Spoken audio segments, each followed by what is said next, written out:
โดยสบายดีสบายดีโดยโอ้มื้อนี้ก็พ่อสาวผู้จบผู้งามเนาะทุกคน ก่อนอื่นขออนุญาตถามชื่อปูนาสาวปูนาอายุจักปีแล้วตอนอายุ24สิเข้า25อืมผ่านมาก็เคยมีครอบมีครัวแล้วบ่เคยคอกันแต่ว่าบ่ได้แต่งอืมเคยหากำลังขอกันยังบ่ทันแต่งซับโดยแล้วก็เลิกกันไปที่2ปีแล้วอยู่กันกับเพิ่นจักปีแล้วค่ะอยู่น้ำเพิ่นบ่ฮอดปีเฮากลับไปหาเงินอยู่ไทยเฮาบ่ได้มีลูกกันบ่บ่มี เพราะว่ายังบ่ทันได้แต่งเนาะโดยเป็นจังได๋คือเลิกกันเพิ่นเป็นทหารแล้วเพิ่นไปเรียนแล้วบัดนี้เฮาก็สิเฮ็ดเรือนหั่นน่ะเฮาตั้งเซาเลยเฮาสิเฮ็ดเรือนแล้วเฮาได้ไปหาเงินบัดนี้ก็คือสิแม่นความห่างไกลกันหั่นแหละเพิ่นก็ไปเล่นไปเที่ยวแน่แล้วก็ห่างกันแล้วก็บ่ได้ติดต่อหากันหั่นน่ะแล้วก็แยกย้ายกันไปเลยมีอยู่โทรศัพท์ก็มีแต่บ่ได้ติดต่อหากันเนาะเพิ่นก็บ่ได้สู่โทรหาจังซี่นะเฮาโทรหาก็บ่ค่อยรับค่อยจังซี่เจ้าน่ะอยู่ไทยเพิ่นน่ะอยู่ลาวก็เลยเลิกกันแม่มื้อนี้ออกมาเปิดใจบ่เปิดใจหาคนคุยซื่อบ่หรือว่าหาคู่สามีไปเลยก็คุยคู่กันนี่แหละคุยแบบเปิดใจอยากได้เป็นครอบเป็นครัวนี่แหละชีวิตก็ต้องคุยกันก่อนแล้วเนาะต้องลงกันก่อนว่าเข้าใจกันบ่เดี๋ยวมาปึ๊บเอาไปบ่ได้เนาะก็มีสเปคตั้งไว้อยู่บ่มีสเปคแต่ว่าเฮามักแบบผู้ใหญ่รับฟังจังซี่นะมักคนใจเย็นมักคนที่มีอายุหลายกว่าแม่ก็ตอนนี้เจ้าก็25ว่าจะบอก24สิเข้า25เพิ่นก็ต้อง3เดือนอีก3เดือนจังเต็มผ่านมาก็เคยไปไทยไปหยังอยู่บ่เฮาก็มาแต่ไทยเมื่อวานนี้พอบ่ค่อยสบายแล้วเฮาก็เลยมาเบิ่งซอยแม่ได้เงินหลายเนาะบ่หลายพอจะได้โอนมาใส่เฮือนแล้วก็โอนซื้อค่ายุกค่ายาพ่อแม่จังซี่นะเฮ็ดเฮือนเป็นของตัวเองบ่แม่นโอ้เก่งแหละอันที่ตั้งเสาแม่นมีแต่ได้ซำนี้แหละหาก็ได้ตั้งเสากับก่อแอวเนาะแม่นตั้งบักใหญ่เลยไปได้จักปีหาเงินเฮาไปได้ 2-3 ปีแล้ว2 ปีเฮ็ดงานหยังค่ะเฮาเฮ็ดงานขายเสื้อผ้าเป็นของตัวเองบ่ได้เฮ็ดนำเจเป็นลูกน้องเพิ่นแม่นเงินเดือนแพงบ่เงินเดือน 12,000 แต่ว่าอยู่กินนำใครอยู่เนาะคันห้องเช่าเขาซื้อนี่บ่ไหวบ่ไหวแล้วมักนมทางใดเป็นพิเศษก็ทางใดก็ได้เบิดบ่ได้ติขอแต่เพิ่นเป็นผู้ใหญ่กว่าแล้วก็เบิ่งแยงเฮาได้สูบยานี่ก็รับได้อยู่บ่สูบยากินเหล้าสูบยากินเหล้าได้อยู่แต่ว่าก็พอประมาณกินแบบกินเหล้าได้อยู่เที่ยวได้อยู่แต่ว่าก็สมมาพาควรเนาะคันเที่ยวคุมื้อกินคุมื้อนี่ก็บ่ไหวเนาะโดยเจ้าสู้เด้เจ้าสู้ก็บ่ไหวเจ้าสู้บ่ไหวเนาะจางว่าเพิ่นเป็นผู้ห้างนางหมายได้ซั่นน่ะบ่ได้ติมีลูกติดก็ได้แต่ว่าคนเฮาคบกันมันบ่ได้อยากมีไผเลิกไผปะดอกเนาะเอาก็อยากเป็นครอบเป็นครัวนั่นแหละแต่ว่าคนเฮามันสิเข้าใจกันบ่เข้าใจกันมันก็อยู่นำกันบ่ได้เลือกบ่ได้คนเฮาเนาะก็ว่าสิอยากผัวเดียวเมียเดียวอยู่หั่นแหละเนาะบ่มีไผอยากมีอดีตดอกเนาะอดีตบ่ดีก็มันบ่มีไผฮู้อนาคตเนาะจักไผสิเจอแบบใดหั่นน่ะแล้วสมมุติว่าคันเอานี่สิไปอยู่นำเพิ่นบ่หรือว่าเพิ่นมาอยู่พี่ไปมาหาสู่ได้แต่ว่าให้ไปอยู่เลยเฮาก็ยังตัดสินใจบ่ได้เพราะว่าเฮาก็ต้องเบิ่งพ่อเบิ่งแม่ก่อนนะอีกอย่างทางเจ้านี่ก็มีเฮือนเป็นของตัวเองอยู่ทั้งนี้เนาะคันสมมุติว่าเอากับหนุ่มไทยนี่ก็ไปๆมาๆเนาะแม่นไปๆมาๆได้อยู่ จะเป็นลูกผู้ที่เท่าไหร่จ้ะ เขาเป็นลูกกบ ลูกกบมีอ้ายกับน้องคิงจักคน ไอ้น้องคิงค่ะ4คนแล้วก็เอื้อยผู้ติดแม่อีก2แต่ว่าเพิ่นบ่ได้อยู่นำแม่ดอก หมายความว่าพ่อกับแม่แยกกันบ่ แม่น โอ้ แต่ว่าพ่อเฮากับแม่เฮายังอยู่นำกันอยู่ อ้าว บ่แม่นแม่เฮามีลูกติดอีก2คนแต่ว่าเพิ่นบ่ได้อยู่นำจังซี่นะ แม่มีลูกติด2คนแล้วแม่เจ้านะมาเอากับพ่อเจ้าบัด แม่น แล้วเจ้าเนี่ยเป็นลูกของแม่เจ้ากับพ่อนี่ แม่น รวมแล้วมี4คนเนาะทางผู้เก่าผู้ใหม่เนาะมื้อนี้เนี่ยพ่อเจ้าบ่สบายเลยได้มา แม่นอีพ่อเราเป็นประดงลงคอนะแล้วย่างบ่ค่อยได้ ได้ไปหาหมออยู่บ่ ก็มีแต่กินยาเพิ่นบ่สู้อยากไปเงินบ่ค่อยมีเลยเราก็อีต้นลูกแม่แล้วเพิ่นก็บ่อยากไปมันไปซื้อยากินเอา เจ็บหัวเข่าบ่ประมาณนี้บ่ แม่นเจ็บเข่าเจ็บแขนแบบว่ามันลงคอนะ เขาบ่ให้กินไก่ได้เลย แม่น แล้วให้เรากินอยู่บ่ไก่ เรากินบ่ค่อยคลำปานใดค่ะนะ คันกินไก่แล้วมันเจ็บแฮง แม่นแฮงยามลมแนวนี้ค่ะเพิ่นเจ็บแฮง เจ็บแฮงแล้วก็ไข้ขึ้น แม่น ทรมาน แล้วทางอันพี่น้องเจ้านี่ยังบ่มีไผสร้างครอบครัวบ่ ยังบ่มี โส น้อง ด เฮา2คนก็ไปไทยอีกผู้หนึงเพิ่นก็อยู่บ้านนี่แหละแต่ว่าเพิ่นไปเฮ็ดเวียกก่อสร้างจังซี่นะบ่ค่อยได้อยู่เฮือน แสดงว่ายังโสดบ่เลย แม่น รีบเอาเลยจ้ะจังได๋พอเว้นหาหลานน้อยได้เนาะผ่านมานี่เจ้าเคยเข้าโรงเรียนอยู่บ่ตะกี้ เฮาออกโรงเรียนตั้งแต่ป .4 สิขึ้นป .5 เพราะว่าตอนนั้นอีแม่ก็บ่ค่อยมีเงินเนาะตอนยังน้อยเนาะบ่มีเงินแล้วบ่มีโอกาสได้เรียนคือผู้อื่น ภาระหลายเนาะ เรียนภาระหลายแล้วเฮาก็ไปเฮ็ดเวียกอยู่ไทยไปตั้งแต่อายุ14 ปี เจ้าบ่ไทยหั่นน่ะ มีบัตรข้างในหรือว่าลักไป ตอนนะหาน้าสาวเฮาเอาไปบ่มี เป็นคนเถื่อนเนาะ เป็นคนเถื่อน พี่คือน้อยแล้วไปเนาะ แม่น ไปตั้งแต่เงินเดือน 3,000 เงินเดือน 3,000 ก็บ่ได้จับเงินซั่นดอก มีแต่อันครบเดือนมาแล้วก็โอนมาให้แม่เบิด เพราะว่าอยู่กินน้ำเขาก็สิสบายแน่นะ ตัวเองก็ยังบ่เป็นชื่อปานใดแล้วเนาะไปเลยไปตั้งแต่อายุ14บัดนี้อายุจักปีจังได้เอาผัว อายุเฮาจน22 ปี โอ้จังได้เอากับเพิ่นที่คนไทยบ่หรือคนลาว คนลาวนี่แหละ เลยบ่เข้าใจกันเนาะ โดย คือว่าแหละห่างไกลเนาะแล้วก็มันก็ห่างเหินไปแล้วความหัก แม่ มันบ่คือ เฮาหักคือเก่าหั่นแหละแต่ว่าเฮาโทรมาแล้วเพิ่นก็บ่สู้รับจังซี่นะบ่สู้รับบ่สู้ติดต่อหาจังซี่นะแล้วก็เลยตัดสินใจว่าเพิ่นคือสิล้มผู้อื่นหั่นแหละเนาะ แล้วก็เพิ่นก็เลยแบบให้มาเว้าอีหยังกันจังซี่นะ ฮิตของนั่นเนาะ แม่นแล้วก็เลยหย่า ก็เพิ่นก็เสียเงินกระดองให้อยู่บ่ ต้นคอกันค่ะก็ได้เสียให้อยู่แต่ก็ปมแต่10 ล้าน บัดนี้สมมุติคันเอาใหม่นี่ค่ะดอกแพงกว่าเก่าแล้วบ่ บ่มันบ่เกี่ยวกันเนาะ ตอนนั้นมีคำพร้อมบ่ค่ะดอกจ้ะ คำแต่ว่าบ่ได้ปง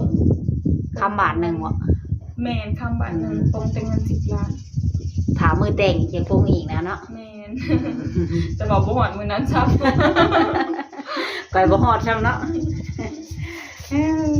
ก็บ่เป็นหยัง คนเฮามันผิดพลาดกันได้ มีแต่เริ่มต้นใหม่ค่ะเลิกกับเพิ่นมานี่ก็ยังบ่มีครูเลย บ่มี เป็นแบบเจอโวเจอเวลอยู่ติ แม่นเพราะว่าเฮาก็เฮ็ดแต่งานนะเฮาอยู่ไทยก็บ่ได้มีเวลาว่างแบบสิลงจังซี่นะ แบบบ่แม่นเฮาไปเที่ยวเด้เนาะเฮาไปเฮ็ดงาน แม่นบ่ได้ออกไปไสเนาะอยู่น้ำเพิ่นหั้นนะ ตอนเช้ามาก็ขายเครื่องขายของแล้วก็ตอนแลงมาก็เฮ็ดงานบ้านกว่าสิแล้วก็8 9 โมงกว่าสิได้นอนนะแล้วก็เมื่อย ทางเจ้านี่ก็มีช่องทางติดต่ออยู่บ่ มีไลน์ มีไลน์เนาะ มีไลน์ติดต่อบ่เป็นชักไลน์ ไปพุ่นเฮ็ดงานหลายปีได้ไปเที่ยวหันนี่อยู่บ่ กับเจ้พาไปอยู่ไปย่างหางย่างไปทะเลดำเถื่อโดนๆจังไปจังซี่นะบ่ได้ไปเรื่อยเนาะ เลย มีวันหยุดวันหยังอยู่บ่ บ่มีวันหยุดแต่ว่าคนจีนวันอาทิตย์เขาสิหยุดครึ่งมื้อเปิดครึ่งมื้อแล้วก็ฮอดบ่ายโมงจังซี่เขาก็สิปิดจังซี่นะก็สิได้พักแต่มื้อนั้นแหละ ครึ่งหนึงของวันอาทิตย์เนาะ แม่น บ่มีเวลาว่างหลาย โดย วันนี้มาเปิดใจวันนี้อยากสร้างครอบครัวบัดเนาะอายุก็หลายเลยเนาะ แม่จะเฮ็ดจังหาจังสร้างครอบสร้างครัว หมู่รุ่นเดียวกันนี่ก็มีบ่ผู้โสดคือเฮานี่ หมู่ หรือว่าแต่งงานมาแล้ว แม่นได้ลูกได้เต้าไปเบิดเอา จังได๋ลูกหมู่สิได้ห้องป้าได้บัดนี้สิได้อายหมู่ได้บัดนี้เนาะ รุ่นเฮาค่ะหมู่เฮาได้ลูก2ลูก3หมดเลย ยังแต่เจ้าเด้ที่หาจ้ะอากาศแห้งหนาวมาจ้ะมาบ้านเฮาแห้งหนาวอยู่พุ่นก็หนาวคือกันบ่ อยู่พุ่นบ่ค่อยหนาว แต่ก็สิเย็นๆอยู่ พอดีอยู่หั่นน่ะ อากาศพอดีเนาะ แม่แต่ว่าบ้านเฮาสิลมอยู่พุ่นบ่ลมอยู่พุ่นมีแต่อากาศสิเย็นๆนิดนึง มันมีเฮือนบางหลายเนาะ แม่เป็นตึก ก็ถือว่าโอเคอยู่ได้เงินเดือนจำนั้นเนาะ เลย พออยู่กินอยู่น้ำเพิ่น มีแต่คันเฮาอยากใช้ของจำเป็นจังซี่นะจังได้ซื้อเอง ส่วนตัวนะเนาะของส่วนตัวแล้วมันชื่อเอง แม่ไปกินอยู่น้ำเบิด ทางว่าพอไข้แน่แล้วก็สิไปอีกวัน แม่นคันคิดว่าพอใครแน่มีคนซอยแม่แล้วก็สิไปจักน้องเฮาสิมายามใดแล้วก็จักสิแบบเพิ่นสิดีขึ้นหรือบ่นะเพราะว่าอีแม่เราก็เฮ็ดผู้เดียวเบิ่งพ่อเฮานำแล้วก็ยากงัวนำนะ เพิ่นเฮ็ดอาชีพหยังอยู่เฮือนจ้ะ บ่ได้เฮ็ดหยังอีพ่อกับอีแม่ก็เฮ็ดแต่นา ทำนาเนาะ แม่เฮ็ดให้เฮ็ด คือว่าเราบ้านเฮาอาชีพหลักก็แม่นเฮ็ดนา แม่เฮ็ดแต่นาบ่ได้เพราะว่าตะกี้ให้อีแม่แล้วก็ขายเครื่องแล้วก็บ่มีคนเบิ่งพ่อแล้วก็ได้จำเป็นเบิ่งนะ บ้านเฮานี่ก็แม่นอาชีพหลักก็เฮ็ดนาอย่างหลายเนี่ยก็ขายเครื่องเพิ่มเนาะ ส่วนผู้สาวคุมื้อนี้ก็ขายเครื่องออนไลน์ว่าซั่นนั่นแหละกันไปเฮ็ดเวียกคงจักโครงงานแบบมันบ่อยากชมปานใดเนาะ บ่พอกินบ่กุ้มนะ ทางว่ามีหนุ่มอยากมาหามาหลินมาเที่ยวฮอดเฮือนนี่ได้อยู่บ่ ได้ ช่วงที่ยังบ่ได้กลับไทยเนาะ แม่ คันกลับไทยแล้วก็บ่ได้แล้วบัดนี้เนาะ กลับไทยก็ไปหาอยู่ไทยก็ได้ ให้ใกล้เนาะให้สบายอยู่แถวใดเฮ็ดเวียก เฮาเฮ็ดเวียกอยู่โบเว ตลาดโบเบ้ แม่น ขายกลางคืนได้อยู่หั่นเนาะ แม่นกลางเว้นก็ขายกลางคืนขายตะกี้ค่ะตะกี้ตอนเฮาเฮ็ดหั่นเนาะเพิ่นสิขายตอนประมาณ2โมงกลางคืนหั่นน่ะเพิ่นก็สิมาตั้งแผงขายจนฮอด8โมง9โมงตอนเช้า เขาว่าเสื้อผ้าถึกแม่ก็ แม่ เพิ่นบ่ มันเป็นตลาดขายส่ง ตลาดโบเบ้ขายกลางคืนว่าตะกี้ก็น้องข่อยก็ไปเฮ็ดอยู่หั่นแหละ เลย ขายกลางคืนว่ามันสิมีผู้ซื้อบ่ว่าคือในใจ ตะกี้มันได้ขายได้ตะกี้มันได้ขายแต่ว่าเดี๋ยวนี้มันบ่ค่อยได้ขายแล้วเดี๋ยวนี้มันขายเครื่องออนไลน์หลายคือแบบว่าขายทางเฟซทาง TikTok จังซี่นะ ก็เลยดึงลูกค้าไปแล้วเนาะ แม่น เพราะว่าลูกค้าอยู่เฮือนก็ช้อปปิ้งได้เนาะ แม่ แล้วเดี๋ยวนี้มันก็บ่ค่อยมีแล้ว แต่ว่าไม่ขายแบบเขาหักเครื่องไปขายก็ยังมีอยู่ หากทางเจ้านี่ก็เฮ็ดอาหารเป็นอยู่บ่ เฮานี่บ่ แม่ เฮาเฮ็ดเป็นเบิด ของอยู่ของกินเฮาเฮ็ดเป็นเบิด ทางว่าไผได้เป็นไปเป็นเมียนี่ก็เนาะถือว่าหายห่วงไปเลยทุกคนเลยหุงข้าวไผบ่ใหม่หมอแน่นอน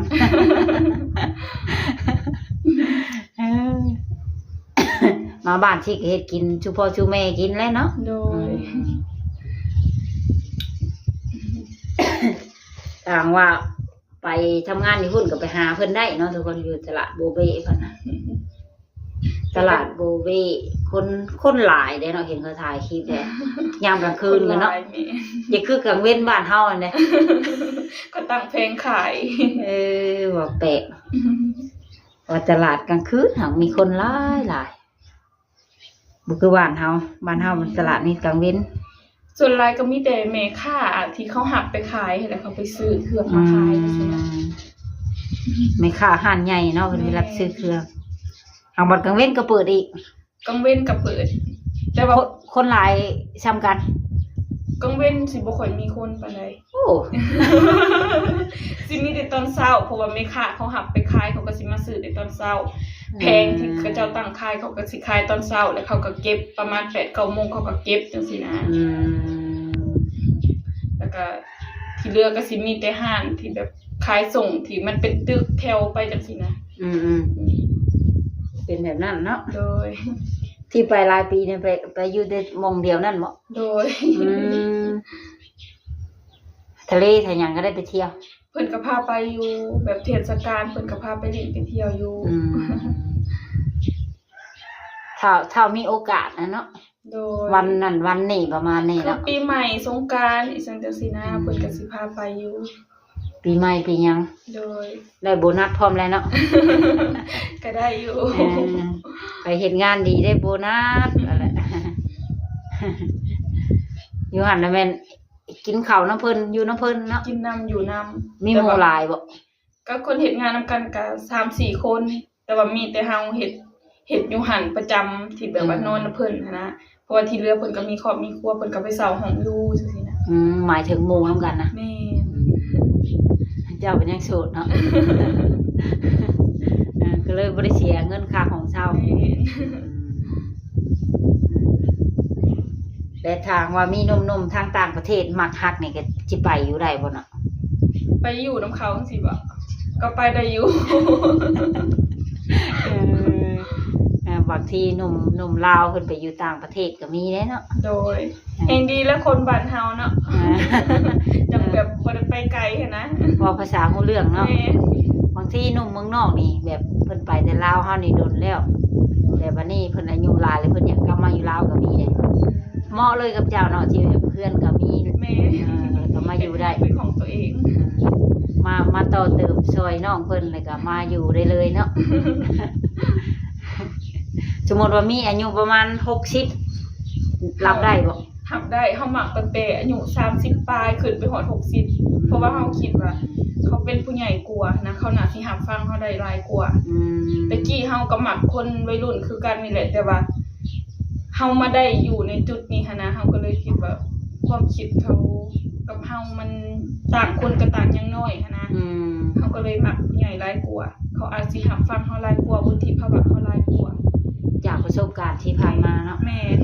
สอนให้รู้ว่าคนอายุหลายนี่สิดีกว่า แม่เขาอาจสิรับฟังเฮาได้กว่า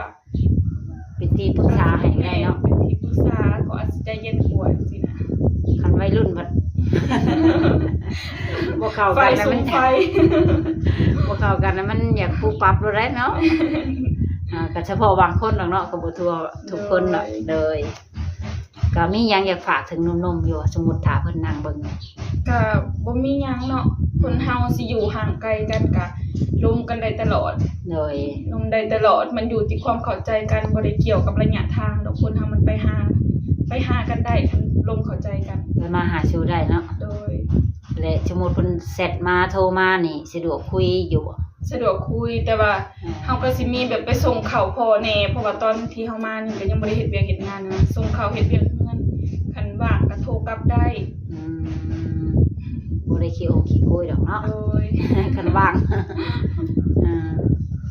ส่งข้าวส่งอาหารให้พ่อ โดย ตอนนี้พ่อเพิ่นอยู่ไส พ่อเพิ่นอยู่หน้าเพิ่นบ่ค่อยเข้ามาอยู่เฮือน เพราะว่าเพิ่นเลี้ยงเป็ดเลี้ยงไก่เลี้ยงงัวจังซี่นะมันสบายเนาะ มันสะดวกกว่าเนาะ แม่นคันอยู่บ้านมันพัดเจ้าสิไปปล่อยอยู่ไสกันนะ ไกลบ่นะ ไกลอยู่ ประมาณ 7-8 กิโลนี่แหละ ขี่รถจักรไป แม่น นี่ก็ยังสิไปชมเขาเพิ่นได้นี่เนาะ แม่ เลยค่ะก็โอเคจ้ะสำหรับคลิปนี้ก็สิได้ขอตัวกลับบ้านก่อนเนาะพี่น้องเพิ่นไปชมเขาพอก่อนมีใดๆก็สิมาอัปเดตใหม่มื้อหน้าเนาะ โดย โดยสบายดี สบายดี เลย